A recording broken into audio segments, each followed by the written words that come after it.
toujours un tableau par un dessin ou des esquisses. Donc c'est ce que j'ai fait. J'ai fait des recherches en fait sur le personnage d'Arnaud avec Castagnette qu'on a essayé de mettre en place de façon harmonieuse.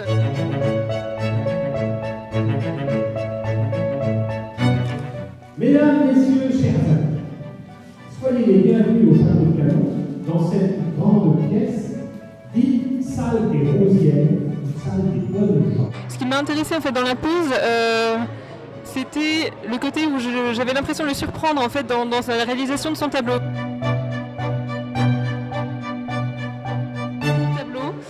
J'ai utilisé de la térébenthine, donc il y a un matériau qui est utilisé traditionnellement comme diluant pour la peinture à l'huile.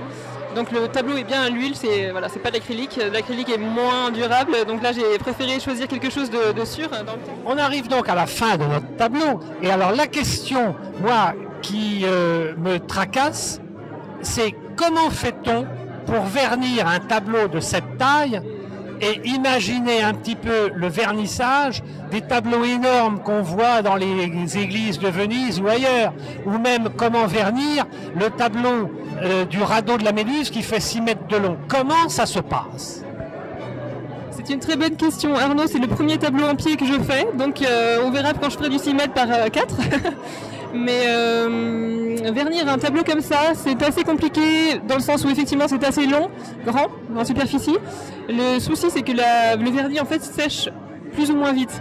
Donc il faut faire attention que les transitions entre les coups de pinceau ne se voient pas, donc il faut être assez rapide. Maintenant, le vernis qu'on utilise après, moi ce que j'ai pris là actuellement, c'est un vernis Eudamar traditionnel.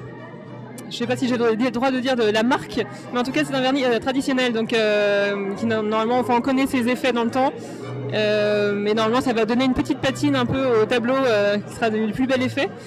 Et voilà, et le vernis se passe 1 an après la fin du tableau, donc c'est la condition pour que tout soit homogène au niveau de la couche picturale. Voilà.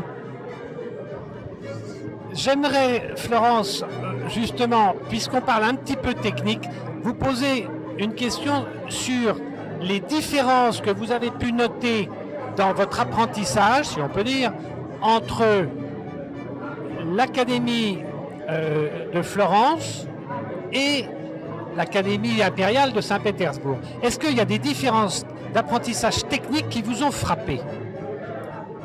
Oui, alors là c'est une question qui mériterait un long discours, mais je vais faire ça brièvement.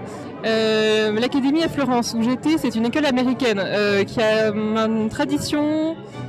Alors, première chose, à la fois l'école américaine et l'Académie russe, tous les deux sont plus ou moins descendants, enfin même carrément descendants des artistes français qui ont en général créé une certaine mode qui a vraiment édifié beaucoup de gens qui sont venus peindre à leur côté. Et donc que ce soit américain ou russe, on a gardé une tradition française. Donc déjà c'est un premier point. Comme on sait, dans l'art, on a tellement de manières de peindre ou de dessiner, chacun on peut évoluer dans une certaine direction, et c'est ce qui est arrivé. Donc l'école américaine, c'est cette école que j'ai fait en tout cas à Florence, fait partie d'une lignée d'artistes qu'on peut retracer d'ailleurs, qui remonte à la fin du 19e, où ce sont des artistes qui sont venus, donc des artistes américains qui sont venus à Paris, à l'école des Beaux-Arts, ou dans en tout cas le groupement d'ateliers qui avait beaucoup à Paris à ce moment-là, ont pris des cours, ont ramené aux États-Unis ce savoir-faire. Et après, nous l'ont rendu finalement à la fin du 20e, dans les années 1980 à peu près, ils sont arrivés à Florence et on commençait à créer des écoles. Donc je fais partie au fait de cette pseudo-linéaire américaine finalement malgré moi, via ça a été une histoire un peu complexe.